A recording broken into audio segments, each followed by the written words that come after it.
Hello दोस्तों, welcome back to LR chemistry YouTube channel. Chemistry की रंगीन दुनिया में आपका स्वागत है। केमिस्ट्री के इस चैनल में मिलेंगे केमिस्ट्री के अमेजिंग से क्वेश्चन आंसर, उनको सॉल्व करने के लिए धमाकेदार ट्रिक्स और साथ साथ कुछ विजुअलाइजेशन के साथ अमेजिंग से फैक्ट। तो दोस्तों, यदि इन सभी चीजों की रिक्वायरमेंट है तो प्लीज मेरे चैनल को सब्सक्राइब कीजिए और बेल आइकन को ऑन कर लीजिए और साथ साथ लाइक एंड शेयर कर दीजिए इस वीडियो को, ताकि जो है आपके जितने भी क्लास 12th वाले साथी हैं उनके तक ये वीडियो पहुंच जाए। और आपको जैसे कि मैंने वादा किया था कि मैं 1 नवंबर के दिन आपके लिए जो है क्लास 12th का पहला वीडियो अपलोड कर दूंगा। लीजिए, आ गया मैं अपना वादा पूरा करने के लिए। तो दोस्तों, ये बिल्कुल ही बहुत ही बेसिक और आपके लिए फ्रेश वीडियो है क्लास 12th के लिए। और दोस्तों, एकदम मक्खन के तरीके से यहाँ पर आपको जो है ऑर्गेनिक केमिस्ट्री बहुत ही मक्खन तरीके से समझाई जाएगी और आपके दिमाग में फिट बैठा दी जाएगी। तो दोस्तों, ज़्यादा डाउट ना करते हुए इस वीडियो को ध्यान से देखें बिल्कुल, और नोट्स अपने साथ ही साथ बनाते रहें। कुछ जो इम्पोर्टेंट पॉइंट्स हैं उनको नोट करते रहें, और जो है जो बातें आपके समझ नहीं आती हैं तो टेलीग्राम ग्रुप में कमेंट करके या फिर मेरे इस वीडियो के कमेंट बॉक्स में कमेंट कर सकते हैं आप, या फिर अपने जो आपके टेलीग्राम ग्रुप में जिसमें कि आप नॉर्मली अपने जो क्वेश्चंस है उन्हें फॉरवर्ड करते रहते हैं वहां पर भी, या फिर पर्सनली नंबर भी दे दिया हो तो वहां पर भी आप फॉरवर्ड कर सकते हैं। तो दोस्तों, अब जो है आते हैं अपने जो बेसिक पॉइंट्स में। तो ये चैप्टर जो है आप कहेंगे कि चैप्टर तो some basic points of some basic concepts of chemistry या फिर इसी को हम कहते हैं GOC यानी जनरल ऑर्गेनिक केमिस्ट्री। ये तो जो है कहीं ना कहीं जो है आपके क्लास 12th नहीं क्लास 11th का टॉपिक है और क्लास 11th का चैप्टर है। तो आप कहेंगे सर ये आप क्लास 11th का चैप्टर क्लास 12th में क्यों पढ़ा रहे हैं? तो इसके पीछे का भी एक रीजन है कि जो है आप जो ऑर्गेनिक केमिस्ट्री है, ऑर्गेनिक केमिस्ट्री को आप बेस से पढ़े तो ज़्यादा आपके इसमें दिमाग में बैठा रहेगा। अब आप जो है कोई भी चीज़ है उसको बेस से पढ़ेंगे तो आपके दिमाग में ज़्यादा अच्छे से बैठा रहेगा। और आप अगर बेस से ऐसे नहीं पढ़ते तो क्या होता है, कई 11th के मेरे साथी होते हैं, मेरे छोटे भाई भी होते हैं, जो स्टूडेंट होते हैं वो जो है क्या करते हैं अपना 11th जो है ड्रॉप आउट कर चुके होते हैं, यानी कि वो पढ़ते हैं लेकिन उतना ध्यान नहीं दे पाते हैं। और साथ ही साथ जो कभी कभी किसी कारणवश जो है अपने लास्ट लास्ट में होता है ये चैप्टर, तो जो है ध्यान अपना उनका डाइवर्ट हो चुका होता है, तो जो है इस वजह से ये इस चैप्टर को उतने अच्छे से नहीं पढ़ पाते। तो ये सारी कमियों की वजह से ये चैप्टर फिर आपको 12th में जो आपके हेलो एल्केन्स हैं या फिर जो एल्कोहल ईथर है, ये सारे जो चैप्टर हैं उन पर जो होने वाली रिएक्शंस उनको लगने लग जाती है टफ। तो टफ ना लगे और जो है आपका जो एक जो सीरा है वो ब्रेक डाउन ना हो, आपके जो एक लाइन है वो ब्रेक डाउन ना हो, इस वजह से मैं जो है जो आपका some basic concepts of chemistry जो है आपको सबसे पहले क्लास 12th के जो पहले वीडियो इसमें ही बता रहा हूँ। ये रही बात। तो ये सारी चीज़ें हैं।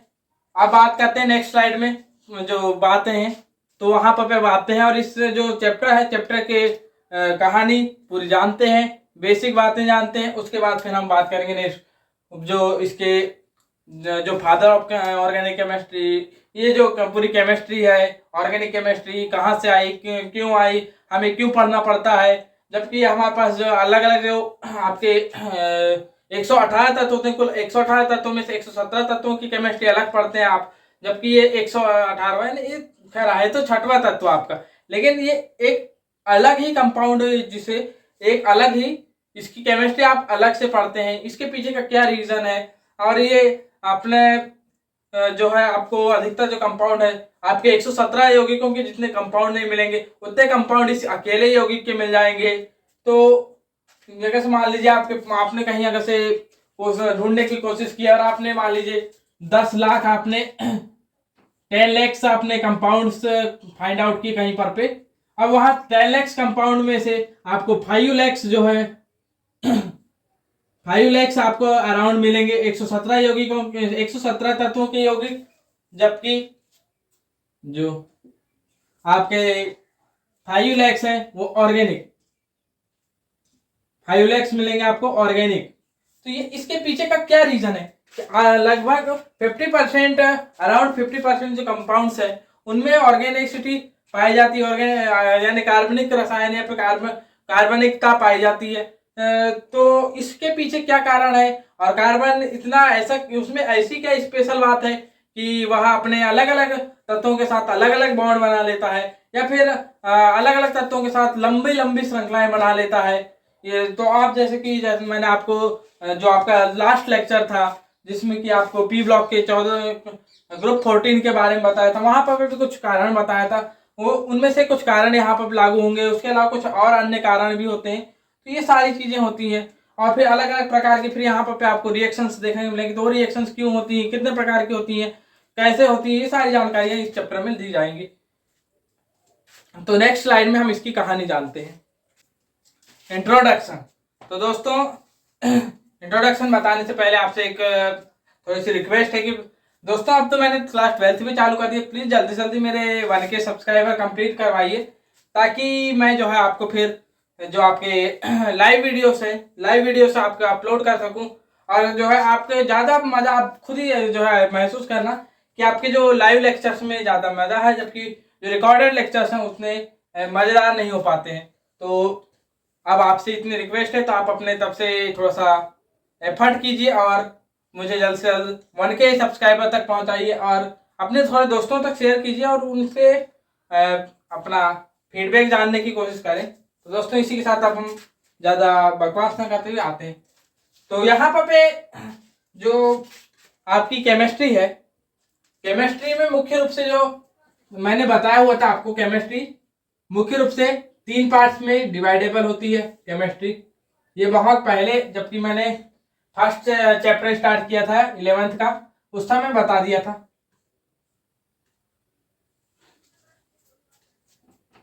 फर्स्ट होती है फिजिकल, सेकेंड वन होती है इनऑर्गेनिक,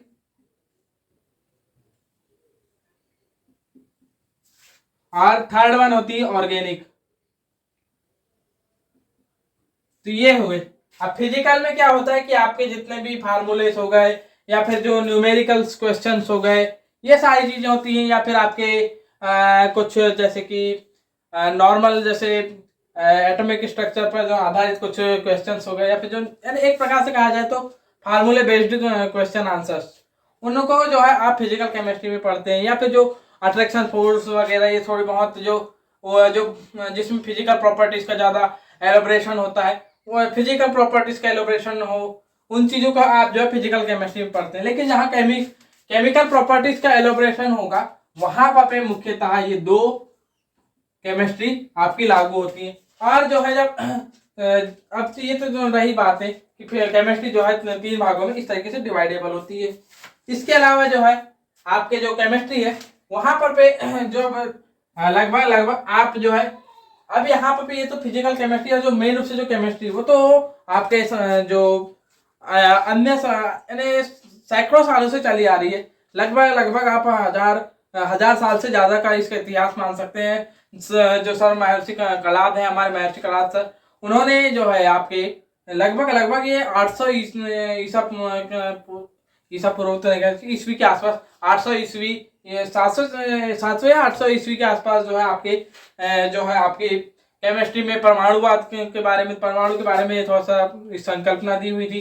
तो आप मान सकते हैं 1000 से 1500 साल के आसपास से आपकी केमिस्ट्री चली आ रही है। 1000 से 1500 साल जो है आप जो है किसका इतिहास मान सकते हैं, केमिस्ट्री का इतिहास मान सकते हैं। लेकिन ये जब जो है 1000 से 1500 साल, ये लगभग 18वीं शताब्दी तक ये जो है आपके जो वैज्ञानिक थे, जो आपके केमिस्ट थे, जो आपको बता दिया जाए गणित में काम करने वाले गणितज्ञ कहलाते हैं, मैथमेटिशियन। उसके बाद जो फिजिक्स में काम करने वाले फिजिस्ट यानी कि भौतिकविद, और जो आपके या फिर भौतिज्ञ, या और जो रसायन विज्ञान या फिर केमिस्ट्री में, तो वो कहलाते हैं केमिस्ट यानी कि आपके रसायनज्ञ। तो जो आपके रसायनज्ञ थे रसायनज्ञ थे, उन्होंने जो है आपकी केमिस्ट्री के जब 300 जो अभी आज से 200 से 300 साल पहले अराउंड अराउंड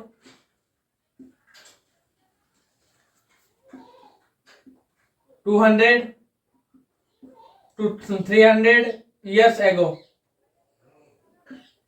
क्या जो यहाँ पे आपके जो साइंटिस्ट थे, आपके केमिस्ट थे या आपके रसायनज्ञ थे, उन्होंने जो है केमिस्ट्री में, फिजिक्स में, ये तीनों को जो है एक ही में जो है पढ़ते थे, एक ही में बताते थे, सब चीज एक ही में करते थे। लेकिन उन्होंने फिर वहां एक चीज देखा कि जो आपके इनऑर्गेनिक यानी कि कहने का मतलब जो नॉन लिविंग थिंग्स है उन पर परिवर्तन अलग प्रकार से हो रहा है और लिविंग थिंग्स में परिवर्तन अलग प्रकार से हो रहा है।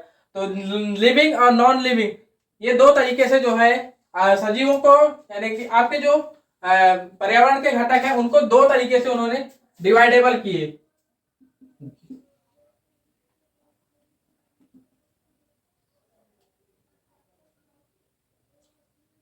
क्या कि आपके पर्यावरणीय घटकों को दो तरीकों से बांट दिए, एक तो नॉन लिविंग्स और एक लिविंग्स में बांट दिए। अब आप कहेंगे सर ये तो बायोलॉजी की बातें होती है, आप यहाँ क्यों पढ़ा रहे? तो रुकिए सही, तो यहाँ पर पे जो बातें आती, तो नॉन लिविंग थिंग्स में जो आपकी रसायनों को लगाया, उन्होंने लागू किया, तो इसके बाद आए आपके यहाँ पर पे जो आपके बर्जिलियस सर थे, बर्जिलियस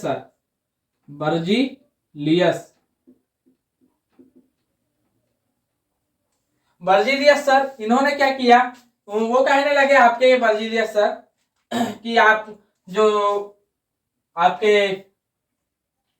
हाँ इनऑर्गेनिक कंपाउंड जो है नॉन लिविंग जो थिंग्स है, नॉन लिविंग थिंग्स, यहाँ पर पाए जाने वाले कंपाउंड जो है इनऑर्गेनिक होंगे, यहाँ पर पाए जाने वाले कंपाउंड इनऑर्गेनिक होंगे और जो लिविंग्स में पाए जाने वाले कंपाउंड होंगे ऑर्गेनिक। ये जो है आपके बर्जिलियस सर के का कहना था और इसी आधार पे उन्होंने एक अपना जो है सिद्धांत दे दिया जिसको हम पढ़ते हैं। उस सिद्धांत का नाम है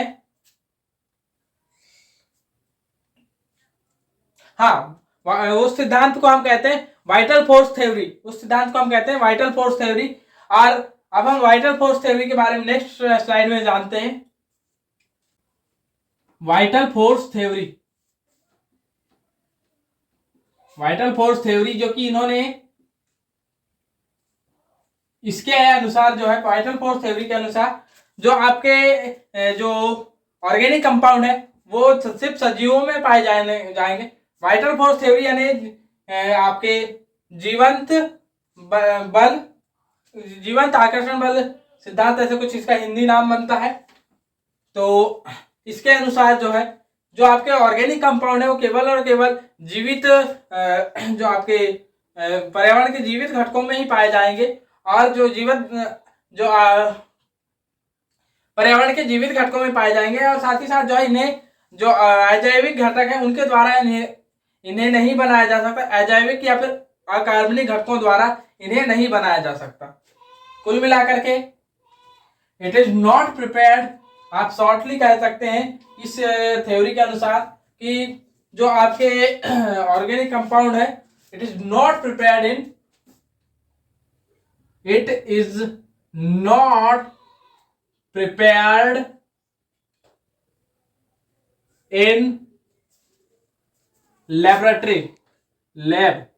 लैब, मतलब कि आपके एक प्रकार से सीधा जो आपके बर्जिलियस सर है उन्होंने यह कह दिया कि आपके जो ऑर्गेनिक कंपाउंड है उन्हें जो है आपके लैब में नहीं बनाया जा सकता। उनका सीधा यही कहना था। आप शॉर्ट में यही समझ सकते हैं कि लैब में आपके जो ऑर्गेनिक कंपाउंड है उन्हें नहीं बनाया जा सकता। इसकी जो पूरी थ्योरी है वो यही है कि जो आपके कार्बनिक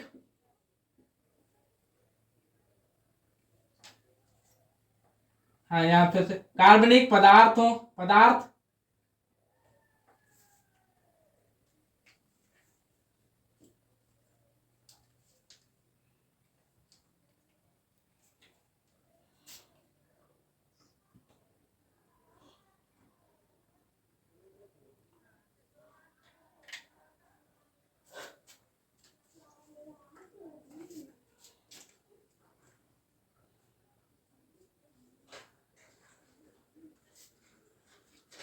हाँ, कार्बनिक पदार्थ केवल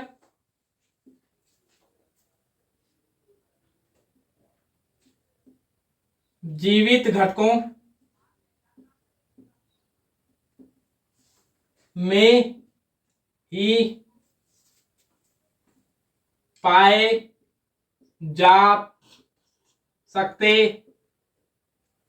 नहीं, यहां स्पष्ट कह दिया था कि जाते हैं तथा इन्हें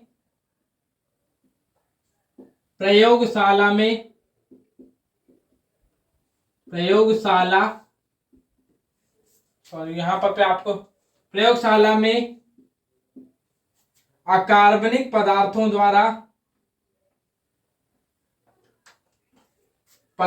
द्वारा नहीं बनाया जा सकता।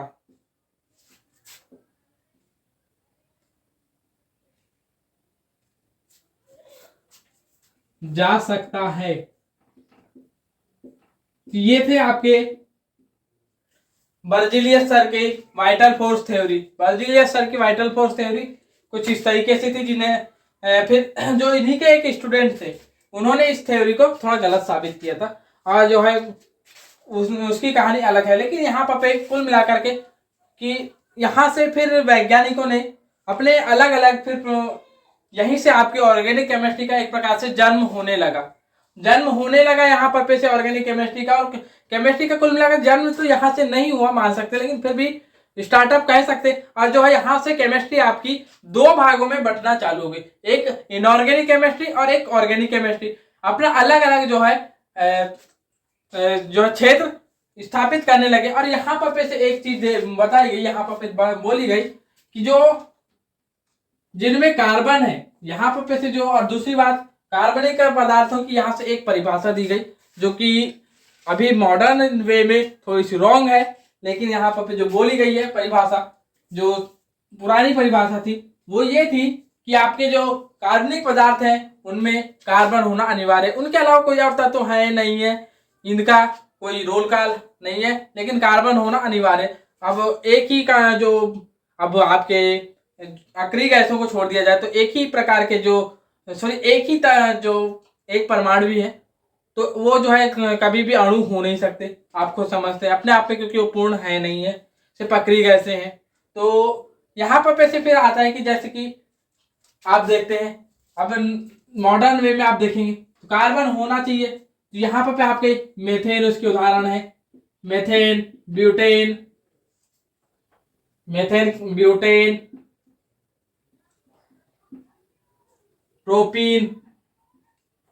प्रोपीन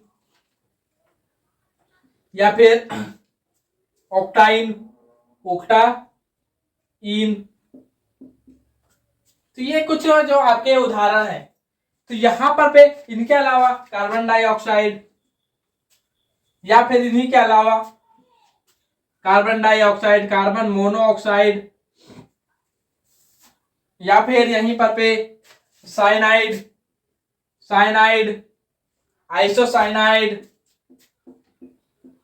ऐसे कुछ उदाहरण हैं जो कि यहाँ पर इनको सभी को मानने लगे यहाँ पर वैज्ञानिक। फिर बर्जीलियस सर के अनुसार ये सभी कंपाउंड जो है आपके, और इनके अलावा भी कई सारे अनगिनत कंपाउंड, ये तो सिर्फ शुरुआत है, यहाँ पर मैं सिर्फ शुरुआत बता रहा हूँ। तो ये सारे के सारे कंपाउंड जो है बर्जीलियस सर द्वारा ऑर्गेनिक माने जाने लगे, क्योंकि इन सभी में एक कॉमन चीज कार्बन जो है आपका उपलब्ध है। अब कार्बन उपलब्ध है इसका मतलब यहाँ पर ये सारे के सारे कार्बनिक पदार्थ हो जाएंगे। ये according to the old definition, अपने पुरानी परिभाषा के अनुसार ये सभी चीजें आपकी जो है ऑर्गेनिक केमिस्ट्री में आ जाएंगे। या फिर आपके जो यहाँ पर अन्य फिर बाद में अपन वो करेंगे, लेकिन यहाँ पर जो मॉडर्न परिभाषा है उसको हम बाद में देखेंगे। लेकिन सबसे पहले वाइटल फोर्स थ्योरी कहाँ पर नकारी गई, क्यों यहाँ पर वाइटल फोर्स थ्योरी आपकी फेल हो गई और किसने फेल किया, इन सभी चीजों के बारे में जानकारी अब हम लेते हैं। तो अब हम इसके बाद बारी आती है आपके वालर सर की। इसके बाद बारी आती है आपके वालर सर की। तो वालर सर आते हैं यहाँ पर वालर सर कौन थे अब यहाँ पर तो हम आपको बता दें कि जो आपके बर्जीलियस सर थे, बर्जीलियस सर, उन्हीं के एक स्टूडेंट थे आपके, कौन? वालर सर। कौन? वालर। वालर केमिस्ट, इनका पूरा नाम फ्रेडरिक वालर। इनका पूरा नाम है फ्रेडरिक वालर। तो एक दिन ये ऐसे ही अपने प्रैक्टिकल में अपना यानी कर रहे थे, ऐसे केमिकल गेम्स के साथ जो है थोड़ा सा अपने केमिकलों को एक्सचेंजेबल कर रहे थे, रिएक्शन करा रहे थे। तो उन्होंने ये प्रैक्टिकल कर रहे थे, तो इन्होंने जो है प्रैक्टिकल कर रहे थे, तो जो आपका पोटेशियम साइनेट, पोटेशियम साइनेट, और जो है इन्होंने उस पर मिलाया क्या, ऐसे नॉर्मली, उनका कोई उद्देश्य था नहीं, इसके पीछे कोई उनका अब रहा होगा, ऐसा कोई बड़ी बात नहीं कि अब लोग बोलने को बोल देते हैं, बोलना अलग बात है, लेकिन यहाँ पे जो अधिकतर लोग बोलते हैं कि यहाँ उद्देश्य नहीं था, लेकिन उनका कुछ और उद्देश्य रहा होगा किसी और उससे, लेकिन उनके दिमाग में ये भी बात चलती रहेगी। तो उन्होंने इसी में जो है मिला दिया क्या, आपके अमोनियम सल्फेट। अमोनियम सल्फेट मिलाया, तो अमोनियम सल्फेट मिलाने पर भी इन्हें जो है रिएक्ट होकर के यहाँ पर पे आपको डिस्प्लेसमेंट रिएक्शन यानी कि विस्थापन रिएक्शन यहाँ पर देखने को मिली, और यहाँ पर पे जो है अमोनियम साइनेट प्राप्त हो गया। यहां से आपको अमोनियम साइनेट प्राप्त हो जाता है, और साथ ही साथ जो है यहाँ पर इसके अलावा जो केस NH4 होल्टवाइज, और यहाँ पर पे 2KCN, तो यहाँ पर पे ये 2, और यहाँ पर पे K2SO4 यहाँ पर इस तरीके से प्राप्त हो गया। तो यहाँ पर जब इसका जो आपके अमोनियम साइनाइड है, इसका रीअरेंजमेंट, अब यहाँ पर जो रिएक्शन है, रिएक्शन यहीं पर पे ना रुक करके फिर रिएक्शन जो है थोड़ी सी आगे बढ़ जाती है। यहाँ पर पे क्या हुआ, यहाँ पर पे आपके जो फ्रेडरिक वालर सर थे, उनका मानना था कि रिएक्शन जो है सिर्फ यही रुक जाएगी, लेकिन ऐसा ना होकर कि ये रिएक्शन में जो है आपके अमोनियम साइनेट है वो थोड़ा सा उष्मा ग्रहण करके रीअरेंजमेंट हो जाएगी। अब यहाँ पर रीअरेंजमेंट रिएक्शन देखने को मिल जाती है। अब जो मैंने बोला विस्थापन रिएक्शन, रीअरेंजमेंट रिएक्शन, आपके ये सारी चीजें, योगात्मक अभिक्रियाएं, सारी चीजें आपको आगे चलकर पढ़ने को मिलेंगी। तो जो यहाँ पे रीअरेंजमेंट देखने को मिला, और यहाँ पे आपको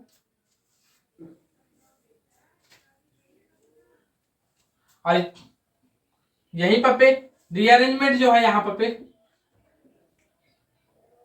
रीअरेंजमेंट में देखने को मिला, और साथ साथ जो है रीअरेंजमेंट के साथ साथ यहाँ जो आपके क्या कहना चाहिए, आपके जल के अणु के साथ भी यहाँ अभिक्रिया कराई जाती है। तो यहाँ पे जो है फिर क्या होता है कि आपके लैब में NH2CO NH2 नाम का एक कंपाउंड प्राप्त हो जाता है। वहां पर उपस्थित जल के साथ ही अभिक्रिया करके NH2CO NH2 नामक एक कंपाउंड बन जाता है। और ये कंपाउंड में जो है अब आप स्पष्ट देख रहे हैं उस समय के हिसाब से। अब यहाँ पे जो ये कंपाउंड है, यहाँ पे जो स्पष्ट रूप से आपको यहाँ बीचों बीच में कार्बन दिख रहा है, और कार्बन दिख रहा है तो यहाँ पे लैब में ओ बाबा, जो आपके यहाँ पर तो एक बात आ गई यार, कुछ दिमाग में आया आपके, कुछ दिमाग में बैठा है, वाइटल फोर्स थ्योरी दिमाग में आ रही है। वाइटल फोर्स थ्योरी तो कहती थी कि यार कुछ भी कर लो, कैसा ही कर लो, किसी भी प्रकार की रिएक्शन करा लो, आपका ऑर्गेनिक कंपाउंड तो बन ही नहीं सकता है, ऑर्गेनिक कंपाउंड बन नहीं सकता है। तो ये क्या है फिर, ये क्या है? तो यहां पर पे जो है आपकी जो वाइटल फोर्स थ्योरी है वो यहां आकर के फैल हो जाती है, और यहां पर पे आपका लेबोरेटरी में आपका बन गया, या फिर एक इनऑर्गेनिक कंपाउंड से आपने जो ऑर्गेनिक कंपाउंड जो है फॉर्म कर लिया, और यहाँ पर पे आपके बर्जीलियस सर जो है यहाँ फैल हो चुके हैं। वैसे तो यहाँ पर पे आप कहेंगे कि यहाँ पर पे भी तो कार्बन है, ये भी तो कार्बन है, ये भी तो कार्बन है। तो इसके पीछे का रीजन ये है कि मैंने इसको जो बताया नहीं कि आपको इसके पहले ही जो मॉडर्न परिभाषा है वो दे चुके थे वैज्ञानिक। तो यहाँ पर पे जो मॉडर्न परिभाषा है, मॉडर्न परिभाषा आप ध्यान रखेंगे तो मॉडर्न परिभाषा के अनुसार ये है कि कार्बनिक पदार्थ वे पदार्थ होते हैं जिनमें कार्बन तथा हाइड्रोजन बंध उपस्थित हो। कार्बन के साथ हाइड्रोजन होना चाहिए या फिर हाइड्रोकार्बन के व्युत्पन्न होना चाहिए। और हाइड्रोकार्बन क्या होते हैं ये नेक्स्ट चैप्टर आपका है ही, तो हाइड्रोकार्बन वहां पर बता दिया जाएगा। तो आपके हाइड्रोकार्बन होना चाहिए। एक तो हाइड्रोकार्बन मतलब हाइड्रोजन और कार्बन उपस्थित होना ही चाहिए। हाइड्रोजन और कार्बन एक साथ उपस्थित नहीं है तो आपका वो कंपाउंड जो है ऑर्गेनिक कंपाउंड नहीं कहलाएगा। और मान लीजिए आपके इसमें कार्बन और हाइड्रोजन और वो भी एक ही साथ बंधित हो, और अगर एक साथ बंधित नहीं है तो वहां पर पे फिर जो है उसकी व्युत्पन्न होना चाहिए। और यहाँ पर पे जो है ये आपके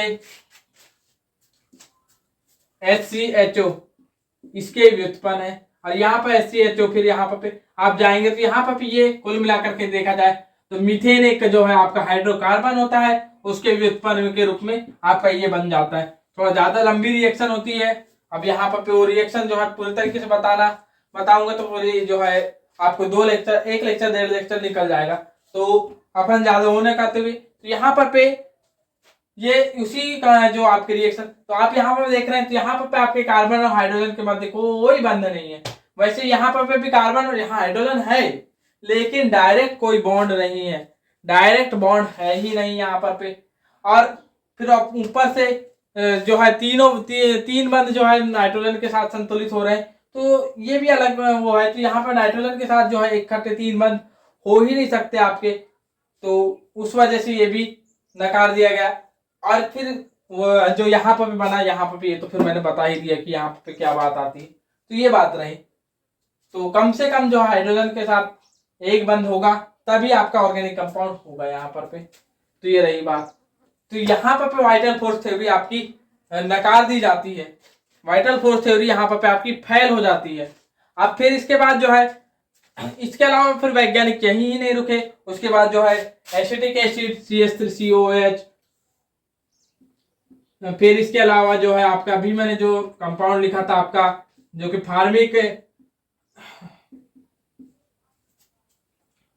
फार्मेल्डिहाइड हुआ, या फिर आपका जो इसके अलावा जो कई जैसे आप जो है एथिलीन हो गए, एथिलीन नहीं पॉलीथीन हो गया, पॉलीथीन CH2